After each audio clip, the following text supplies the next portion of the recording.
আমরা পঞ্চম অধ্যায়টা করছিলাম গত ক্লাসে। কাই বর্গ করতেছিলাম। কাই বর্গের ভিতরে মোটামুটি ৩টে নিয়ম গত ক্লাসে আমরা দেখালাম। আজকে এখানে আরেকটা অঙ্ক আছে কাই বর্গে, এটা একটু দেখাবো।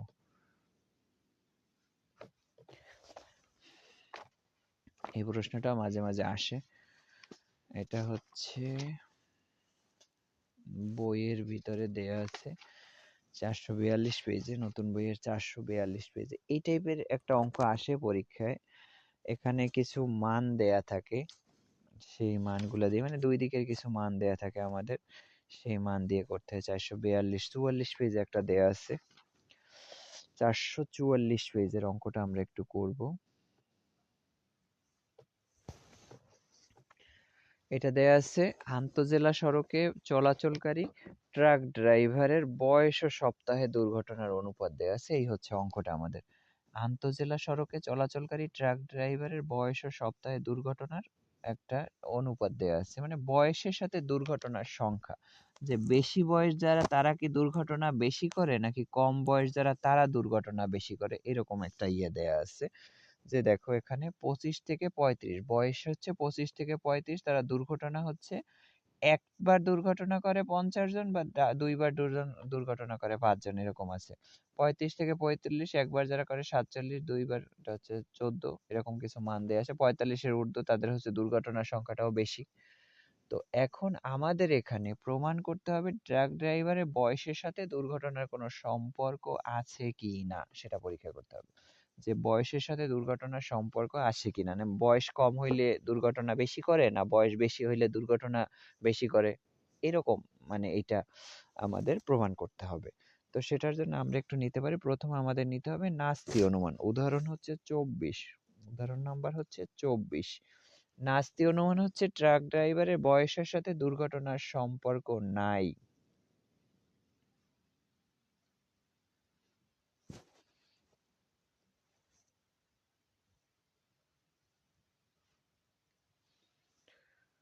বয়সের সাথে দুর্ঘটনার সম্পর্ক নেই, বয়সের সাথে সম্পর্ক নেই। আর এ হচ্ছে ট্রাক ড্রাইভারের বয়সের সাথে দুর্ঘটনার সম্পর্ক আছে। একটা হচ্ছে সম্পর্ক নেই, একটা হচ্ছে সম্পর্ক আছে। তো এইটা আমরা এখন দেখো এই নাস্তি আর বিকল্প অনুমান যদি তোমরা উল্টায় দাও তাহলে তো কিন্তু তোমাদের পুরো রেজাল্টটাই উল্টে যাবে। আমাদের সবার প্রথমে নাস্তি অনুমান আর বিকল্প অনুমানটা করতে হবে, ঠিক রাখতে হবে। এখন দেখো আমরা একটা থিওরি স্যার আছে ভাইয়া আমাদের। ওইটাই আমার সমস্যা, একটু বুঝাই দেন হ্যাঁ, নাস্তি আর বিকল্প। এইটা বোঝার জন্য আমাদের সব সময় একটা জিনিস মনে রাখতে হবে, নাস্তি অনুমান ইকুয়াল, সব সময় ইকুয়াল হবে নাস্তি অনুমান। এই একটা জিনিস যদি মনে থাকে তাহলে নাস্তি আর বিকল্প অনুমান কোনোদিন সমস্যা হবে না। তোমার নাস্তি অনুমানটা আমরা সবসময় ইকুয়াল ধরি। এখানে দুইটা জিনিসের সাথে তুলনা করা হয়েছে, একটা আছে ট্রাক ড্রাইভারের বয়স আর একটা দুর্ঘটনা। বয়সের সাথে দুর্ঘটনার একটা সম্পর্ক নির্ণয় করছে। এখন ধরো বয়সকে আমরা যদি মিউ অন ধরি আর দুর্ঘটনাকে যদি আমরা মিউ টু ধরি, এটা যদি আমরা মিউ অন ধরি আর এটা যদি আমরা মিউ টু ধরি, দুইটা যদি ধরি, আর নাস্তি অনুমান মানে হচ্ছে ইকুয়াল আর বিকল্প অনুমান হচ্ছে নট ইকুয়াল। এখানে যেহেতু আছে আর নেই দ্বারা দেখানো হয়, এজন্য ইকুয়াল আর নট ইকুয়ালটাই আমরা ব্যবহার করব। এটা হচ্ছে বোঝার জন্য, শুধুমাত্র বোঝার জন্য যে নাস্তি অনুমানটা সবসময় ইকুয়াল হবে। এখন দেখো বয়স আর দুর্ঘটনা দুইটা যদি সমান হয় তাহলে তো আর বয়সের সাথে দুর্ঘটনার কোনো সম্পর্ক থাকে না। মানে বয়স যাই হোক দুর্ঘটনা সমান, মানে বয়স যদি যে কয়জন দুর্ঘটনা ওই রকমই। দুইটা যদি সমান হয় তাহলে এখানে কোনো সম্পর্ক থাকে না।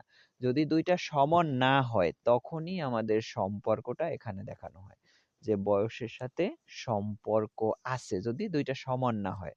কারণ সমান না হওয়া মানে হচ্ছে একটা বেশি আর একটা কম, তার মানে দুর্ঘটনার আর বয়সের মধ্যে এটা একটা পার্থক্য চলে আসছে। আর পার্থক্য মানেই হচ্ছে সম্পর্ক আছে। এরকম বিষয়টা জাস্ট এভাবে চিন্তা করলেই হয়ে যাবে যে ইকুয়াল সবসময় ইকুয়াল, যে দুইটা জিনিসের সাথে। এখানে কিন্তু তুলনা সবসময় কাই বর্গের অঙ্কগুলো দেখবা বা এগুলো আছে সবসময় তুলনা করা বোঝায়, এটার সাথে ওটার সাথে তুলনা। তখন এরকম ইকুয়াল আর নট ইকুয়াল ধরে চিন্তা করবা, তাহলে দেখবা যে এটা হয়ে গেছে। তো এখন আমরা এখানে চলে যাব, আমাদের যে মানটা দেয়া সেটা তো কাইবার আমরা ইয়াটা লিখে নিলাম। এখন আমাদের এখানে কাই স্কয়ার সূত্র, টেস্ট স্ট্যাটিস্টিক সূত্র তো এই একটাই, summation O minus E whole square by E, এটাই হচ্ছে আমাদের সূত্র। এখন এখানে যেই মান দেয়া আছে সেটা দিয়ে আমাদের আলাদা একটা টেবিল হবে, তারপর আমাদের অঙ্কের জন্য আমরা আলাদা একটা টেবিল বানাবো। এখানে যে মান দেয়া আছে আমরা একটু লিখে নেই। এখানে মান দেয়া আছে কয়টা? এদিকে দেয়া আছে 2টা, আমাদের একটা যোগ করতে হবে। আমি যোগের জন্য আলাদা একটা ঘর রেখে দিই। এখানে দেয়া আছে 2টা আর এদিকে দেয়া আছে 3টা, তার মানে এখানে একটাই আমার যোগ করতে হবে, 3টা ঘর করতে হবে এখানে। তো এখানে আমার এটা ভাগ করে দেব, এখানে হচ্ছে বয়স আর এখানে হচ্ছে দুর্ঘটনা। 1 2, এখানে বয়স দেয়া আছে 25 থেকে 35, 35 থেকে 45, আর একটা হচ্ছে 45 থেকে 45-এর বেশি। তো এখন এখানে মান দেয়া আছে, এটা দেয়া আছে 50, এটা হচ্ছে 5, 47, 14, 56, 18, এই মানগুলা দেয়া আছে। এখন আমার একটু কি করতে হবে, মোট বানাইতে হবে, রো যোগ করতে হবে, আবার কলাম যোগ করতে হবে। তাহলে আমি এখানে কলামের মানগুলো, এখানে আমরা মোট বের করব, সামেশন, এটা হচ্ছে সি, কলামের মান বের করবো, এটা হচ্ছে কলামের মান, সামেশন সি। তার মানে এই 50 আর 5 যোগ করলে হয় কত, 55, 47 আর 14 দুইটা যোগ করলে আমার হয় কত, 61, 56 আর 18 দুইটা যোগ করলে হয় কত, 56 আর 18, 8 আর 6 14, 6 1 7, 74,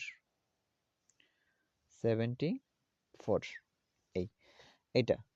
তো এখন এইদিকেও আমরা যোগ করবো, এটা হচ্ছে রো, দেখো এইটা কলাম যোগ করলাম, এই জন্য আমি সামেশন সি দিলাম। এইদিকেও আমার মোট বের করতে হবে, এটা হচ্ছে সামেশন আর, রো, রো এর যোগফল 50, 47 আর 56 আমার যোগ করলে হবে কত, 50, 47 আর 56, এটা যোগ করলে হবে আমার 153।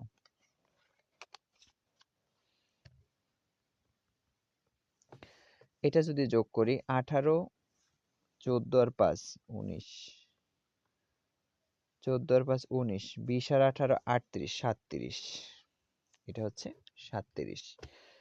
তো বইয়ে ওখানে দেখো উপরে ওরা যে অঙ্ক দিছে সেখানে হচ্ছে 18 লিখছে, পরে ওরা যে অঙ্ক দিছে সেখানে 8 ধরে করছে, এই জন্য কিন্তু রেজাল্টটা ওদের সাথে আমার একটু ডিফারেন্স হয়েছে। অঙ্ক যেটা দিছে সেখানে 18 লেখা ছিল, ওরা যখন পরবর্তীতে সমাধান করছে সেখানে ওরা 8 ধরে সমাধান করছে। তো এটা আমরা এভাবেই করে দিই 18 দিয়ে। তাহলে এখন এখানে আমার হবে সামেশন এন, এটা এন ধরে নিব, সামেশন লাগবে না। এই দুইটা যোগ করলে যা হবে, এইদিকে দুইটা যোগ করলেও তাই হবে। দেখো 153 আর 37 যোগ করলে হয় কত আমার, 153 যোগ 37, 190। এইগুলা যোগ করো তাহলে দেখবা যে 190 হয়ে যায়। দেখুন দেখো 55 যোগ 61 যোগ 74, তাহলে এটা হয় কত, 190 কিন্তু হয়ে গেছে। তো এইটা হচ্ছে আমার এইদিকেও যোগ করতে হবে, এইদিকে, মানে এইটা কিন্তু যোগটা করেও দেয় মাঝে মাঝে, ওটা নাও করে দিতে পারে। করে দিলে এভাবে লিখে দিতে হবে, আর না করে দিলে যোগটা করতে হবে। এখন আমরা এই মানগুলোর মাধ্যমে আমরা এখন এই ও বের করব, তারপর ই বের করব। এই ওটা আমার হচ্ছে দেয়া থাকে সব সময়, ও হচ্ছে প্রশ্নে যেই মান দেয়া থাকে সেইটাই হচ্ছে আমার ও, পর্যবেক্ষিত গণসংখ্যা। ই এর মানটা আমার বের করতে হবে। আমি এখানে মান লিখব, আমার এখানে সংখ্যা দেয়া আছে কয়টা, 1 2 3 4 5 6টা দেয়া আছে, একটা একটু যোগ করতে হবে। আর এদিকে এখন আমি 6টা ঘর করে নেই।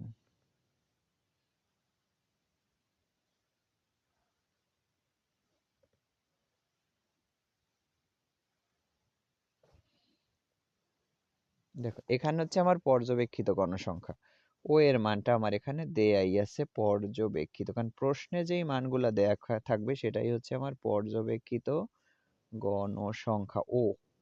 এই ও এর মানটা দেয়া আছে, এই যে মানগুলা, যেই মানগুলা দেয়া আছে এই মানগুলা, সেটা এই দিকেও সাজাও এই দিকেও সাজাও, একদিকে সাজাইলেই হবে।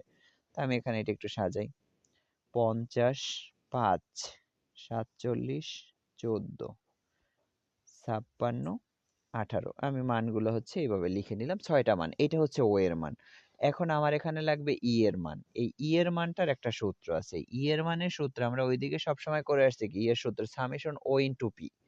যখন আমরা অন্যান্য অঙ্কগুলো করছিলাম কাই বর্গে, সেখানে ই এর সূত্রটা ছিল সামেশন ও ইন্টু পি, কিন্তু এই একটা অঙ্কে এটা কিন্তু দুই দিকে মান আছে, এই জন্য এইটার সূত্রটা হবে summation r into summation c by n. এইটা হচ্ছে আমার সূত্র। যখন এই দুই দিকের মান দেয়া থাকবে এই একটা অঙ্কে কাই বর্গের সূত্রে এই এর সূত্রটা আলাদা, এছাড়া বাকি সবগুলা সূত্রে সামেশন ও ইন্টু পি আমার সূত্র। তো এটা হচ্ছে summation r into summation c by N.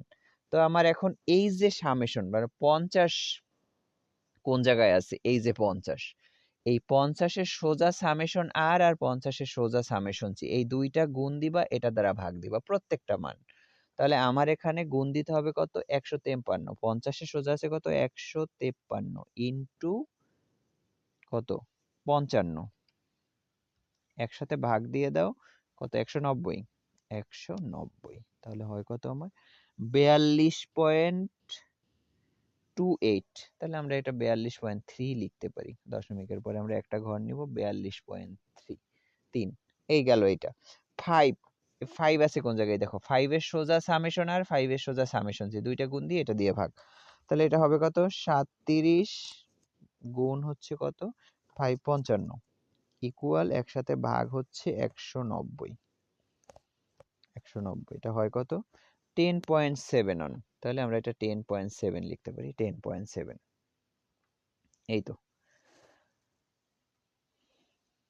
তারপরে আবার আমাদের এই যে 47 আছে, এই যে 47-এর সোজা সামেশন আর সামেশন সি।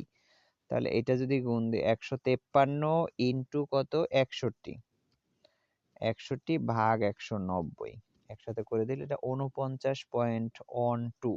তাহলে এটা আমরা 49.1 লিখতে পারি। গেল এইটা।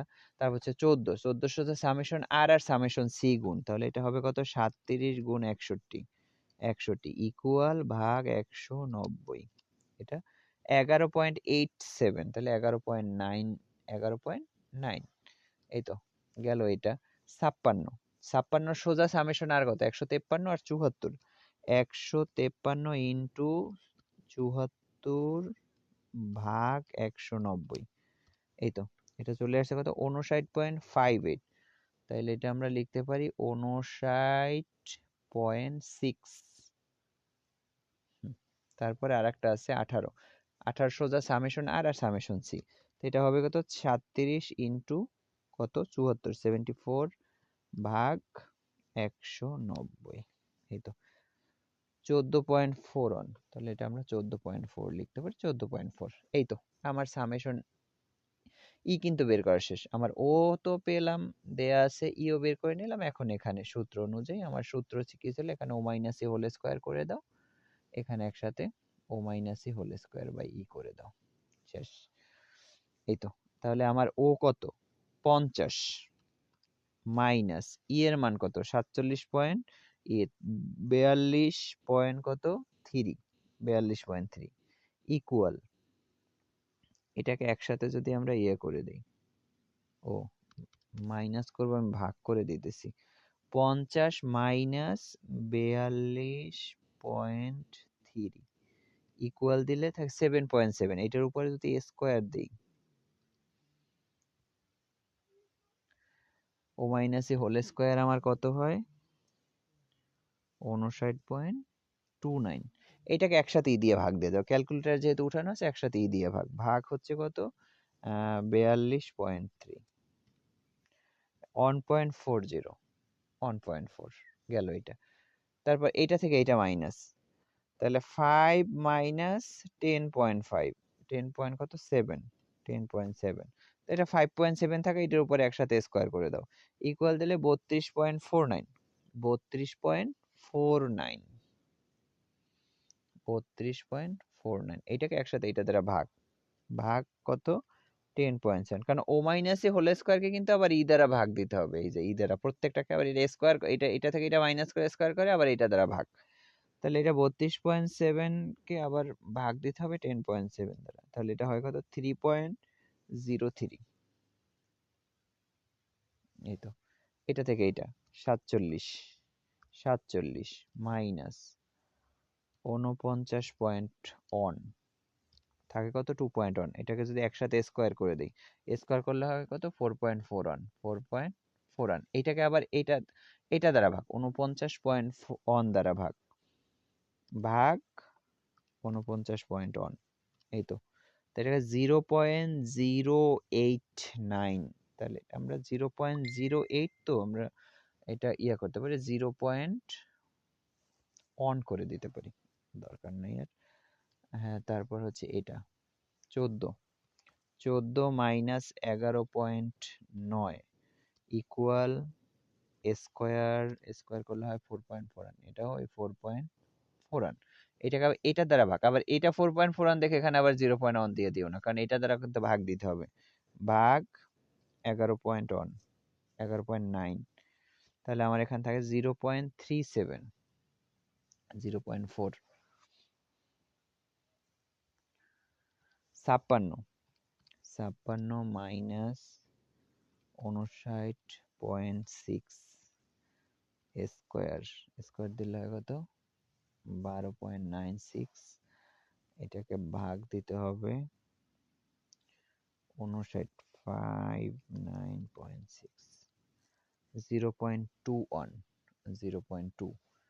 একটা আছে 18 মাইনাস 14.4 ইকুয়াল স্কোয়ার 12.96। এটাকে যদি ভাগ দিব কত দ্বারা? 14.4 দ্বারা 0.9। এই তো আমাদের হচ্ছে সবগুলো আমাদের ভাগটা করা শেষ। এখন আমরা এটা যেটা করব, এটার এখন এখানে আমরা summation O minus E whole square by E, এখন এটা যদি যোগ করো তাহলে এটা হয় কত? সবগুলো যোগ করো। 0.9 যোগ 0.2 যোগ 0.4 যোগ 0.1 যোগ 3.03 যোগ কত? 1.4 ইকুয়াল টু 6.03 আসে। 6 তাহলে আমার এটা আসবে কত? এটা আমি এখানে লিখি 6.03। এটা হচ্ছে আমার নির্ণীত মান। কাই স্কয়ারের নির্ণীত মান আমরা পেলাম 6.03। এখন তো ওই বাকিটা ওই আগের মতোই। এটা হচ্ছে কাই স্কয়ারের নির্ণীত মান।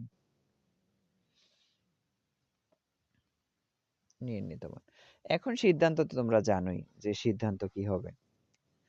আর কাই স্কয়ারের নির্ণীত মান হচ্ছে এটা। তো আমার এখন এখানে ইয়েটা দেয়া আছে 5% স্তর দেয়া আছে, এখানে আলফা ইকুয়াল আলফার মান দেয়া আছে 5%, 0.05। স্বাধীনতার মাত্রা এই ভি এর সূত্রটা, এখানে ভি এর সূত্র আমি যদি n-1, কিন্তু এখানে যেহেতু রো আর কলাম ভিত্তিক মান দেয়া আছে, এটা সূত্রটা হবে r-1 ইনটু c-1। এটা হচ্ছে সূত্র, স্বাধীনতার মাত্রার সূত্র। কারণ এখানে তোমার দুই দিকের মান দেয়া আছে, রো আর কলাম বেজ মান দেয়া, যার কারণে এখানে আমার স্বাধীনতার মাত্রার সূত্রটা হবে r-1 আর c-1। তাহলে এখানে আমার রো দেয়া আছে 2টা, কলাম দেয়া আছে 3টা। তো এই জন্য রো হবে 2টা। দেখো রো হচ্ছে 1টা 2টা রো দেয়া আছে, আর কলাম দেয়া আছে 1 2 3, 3টা কলাম দেয়া আছে। রো আছে 2টা, কলাম আছে 3টা। তো আমরা এখানে সেরকম করে দিয়ে দেব r-1 2-1 ইনটু এখান থেকে 1 আর এখান থেকে 2, 2 আর এই 2 থেকে 1 মাইনাস করলে তো 1, আর এখান থেকে 2, 2 1 কত? 2। স্বাধীনতার মাত্রা পেলাম 2। এখন তাত্ত্বিক মানটা বের করো।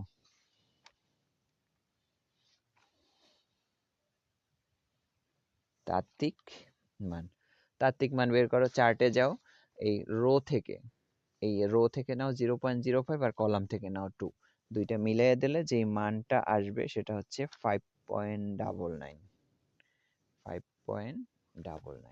এখন আমাদের সিদ্ধান্ত,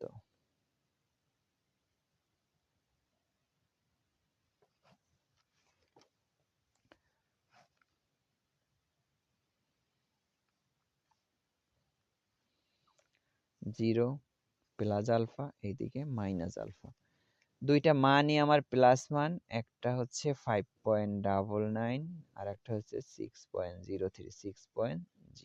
দুইটা মান আসছে আমার এখানে 5.99, 6.03। এখন দেখো আমাদের সবসময় সিদ্ধান্ত তো নির্ণীত মানের উপরে। জিরো আর নির্ণীত মান দুইটা কাছাকাছি থাকলে এস নট গ্রহণীয়, দূরে থাকলে এস নট বর্জনীয়। যেহেতু জিরো আর নির্ণীত মান দুইটা তো আর কাছাকাছি নেই, অতএব এস নট বর্জনীয়। এই তো এটা তো আমরা বুঝেই গেলাম এস নট বর্জনীয়। এখন যখন আমরা এটা লিখবো, লেখার সময় যে কাজটা করতে হবে সেটা হচ্ছে যে কাই স্কয়ারের নির্ণীত মান তাত্ত্বিক মান অপেক্ষা বড়। নির্ণীত মান হচ্ছে 6.03 আর তাত্ত্বিক মান হচ্ছে এইটা। তার মানে নির্ণীত মানটা তাত্ত্বিক মান অপেক্ষা বড়, অতএব এস নট গ্রহণ বর্জনীয়। আর এস নট বর্জনীয় মানে হচ্ছে বয়সের সাথে ট্রাক ড্রাইভারের দুর্ঘটনার সম্পর্ক আছে। তো আমাদের এটা হচ্ছে যে ট্রাক ড্রাইভারের সাথে দুর্ঘটনার সম্পর্ক আছে। এই এটা হচ্ছে আমাদের সিদ্ধান্ত। এই হচ্ছে কাইবর্গ। এই কাইবর্গের যে কয়টা অঙ্ক করাইলাম এগুলা থেকে কিন্তু একটা অঙ্ক আসার সম্ভাবনা আছে, কারণ এখান থেকে একটা প্রশ্ন আসেই প্রতি বছর কাইবর্গ থেকে। তো কাইবর্গ থেকে কিন্তু অঙ্ক আসবে, তোমরা কিন্তু এটা ভালো করে করবা। এখানে যে কয়টা অঙ্ক দেখাইলাম আমি সেই অঙ্কগুলা কিন্তু ভালো করে করবা। তো তোমাদের প্রথম অধ্যায়টা করবা, তৃতীয় অধ্যায়, সপ্তম অধ্যায় আর কাইবর্গ, এই অঙ্কগুলো ভালো করে পড়বা। আশা করি এগুলা থেকেই কিন্তু পরীক্ষায় চলে আসবে।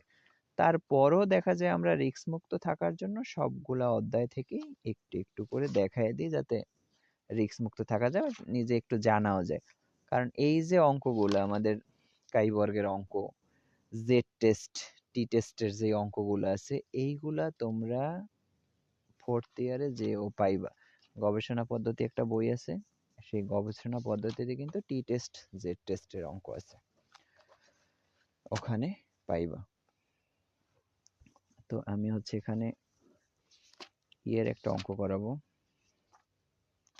আস্থা সীমার অঙ্ক আছে, সেই আস্থা সীমার অঙ্ক থেকে পরীক্ষায় আসে।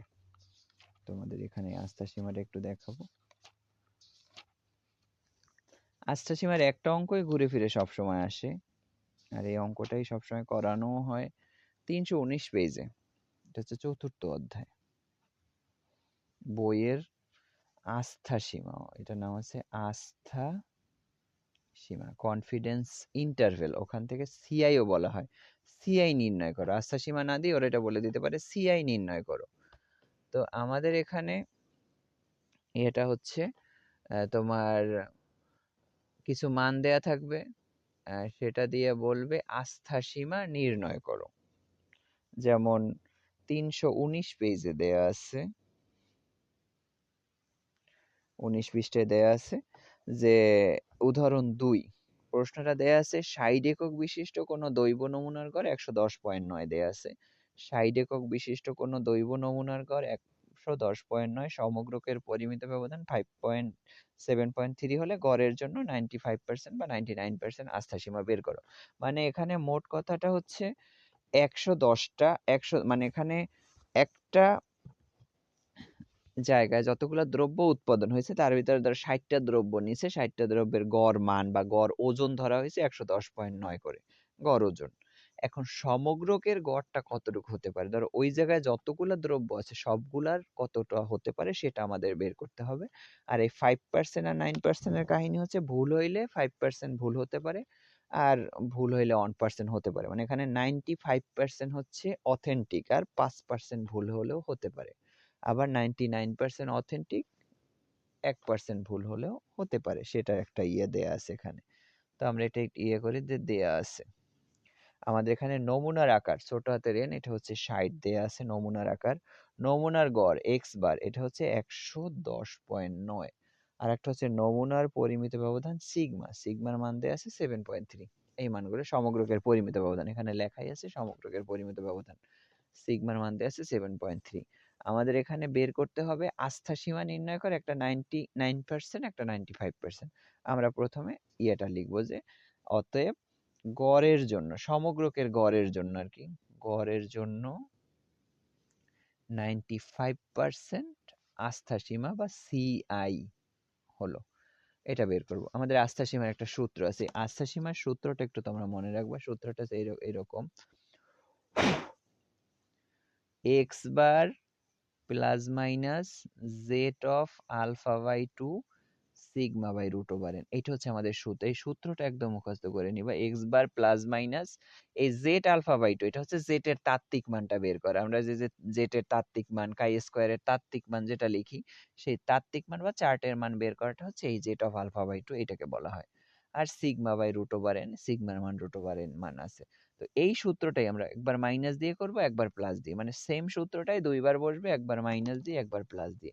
তাহলে আমি এখানে আগে লিখবো হচ্ছে x bar minus z of alpha by two sigma by root over n less than equal mu, সেই সমগ্রকের গড় লেস দ্যান ইকুয়াল, এখানে সূত্রটা বসবে x bar plus z of alpha by two sigma by root over n, মানে same সূত্রটা একবার plus দিয়ে একবার মাইনাস দিয়ে। এখন আমার এখানে এক্স বারের মান দেয়া আছে, সিগমার মান এন এর মান সবগুলা দেয়া আছে, এই যে এই মানটা কিন্তু নাই, এই মানটা আমাদের পাশে বের করতে হবে। এটা অঙ্কের একটা পার্ট। এখানে দেখো, এখানে সিআই ইকুয়াল 95%, আস্থা সীমা দেয়া আছে 95%, তার মানে 100 থেকে যদি 95 বাদ দিই তাহলে আমার এখানে থাকে তো 5%, আলফা হচ্ছে 5%, এটাকে যদি ভাঙাই 0.05, এই আলফাকে 0.2 দ্বারা ভাগ দাও 0.025। এখন এই Z of alpha by two এইটা বের করে নেব। Z of alpha by two এই মানটা আমরা চার্ট থেকে বের করব, জেড টেস্টের যে চার্ট আছে সেখান থেকে আমরা এটা বের করে নিব।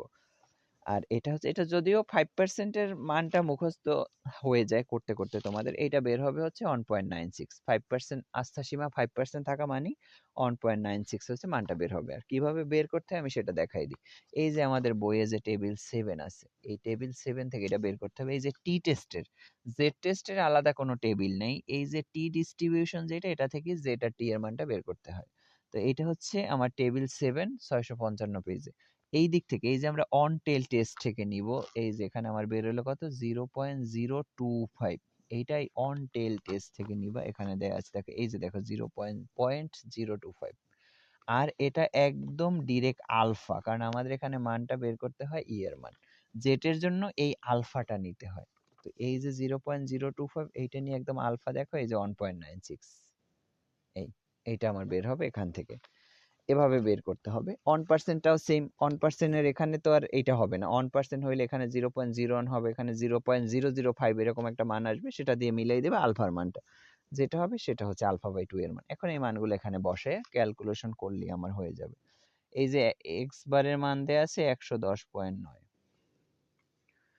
110.9 minus z of alpha by two এর মান দেয়া আছে কত 1.96 বের করলাম, সিগমার মান 7.3, রুট ওভার 60, মিউ এর তো কোনো মান নাই, আমরা মিউর মান বের করবো। এখানেও সেম 110.9 প্লাস 1.96, এটা হচ্ছে কত 7.3 বাই রুট ওভার 60।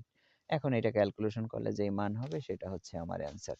তো এখানে আমার থাকতেছে কত 110.9, 110.9 মাইনাস এই 1.96 যদি আমরা 7.3, এই দুইটা যদি আমরা গুণ দেই আর এইটা দিয়ে ভাগ দেবো, মানে এখানে প্রথমে এটাকে রুট করে এটা দিয়ে ভাগ দিয়ে এটাকে গুণ দিয়ে দাও, বা এই দুইটা উপরে উপরে আগে গুণ দিয়ে নিচেরটা গুণ দাও, একই কথা।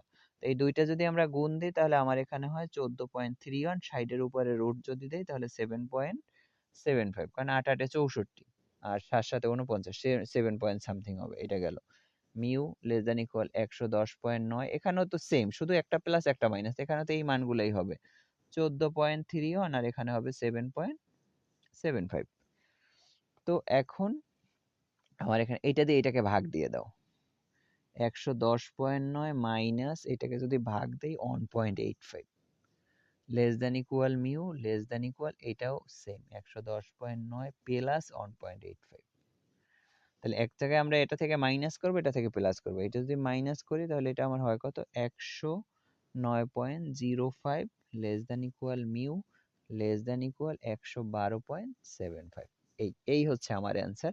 তাহলে আমি এখানে লিখতে পারি যে অতএব সমগ্রকের গড়, মিউ মানে সমগ্রকের গড়, সমগ্রকের গড় 109.05 থেকে 112.75 এর মধ্যে থাকার সম্ভাবনা 95%, মধ্যে থাকার সম্ভাবনা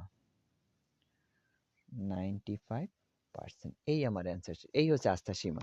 মানে এখানে হচ্ছে যে আমার যদি ৬০টা দ্রব্যের গড় ১১০.৯ হয় তাহলে সমগ্রকের গড় কত হতে পারে সেটা বের করতে হবে। এখন এই সমগ্রকের গড়টা যেহেতু আমরা সমগ্রকের আকার জানা নাই, জাস্ট এই জন্য অনুমান করে ধরা হইল যে ৬০টার গড় যদি এতটুকু হয় ১১০.৯ হয় তাহলে সমগ্রক যতগুলো আছে সবগুলোর গড় ১০৯ থেকে ১১২ এর মধ্যে থাকার সম্ভাবনা আছে। আর সেই সম্ভাবনাটা 95%। হয়তো বাকি 5% এর জন্য একটু এদিক ওদিক হলেও হতে পারে, মানে 95% অথেন্টিক। এটা হচ্ছে আস্থা সীমা। এই আস্থা সীমার এই অঙ্কটা কিন্তু আসতে পারে, আসার মতো। তো এখানে জেড টেস্টের কিছু অঙ্ক আছে, এগুলা করাইছিলাম আগেও, তারপরও করাবো। আমরা নেক্সট ক্লাসে ইয়া থেকে সামষ্টিকটা থেকে শুরু করব, যেহেতু পরীক্ষা বেশি দিন নাই আর সামষ্টিকটা ভালো করে দিতে হবে।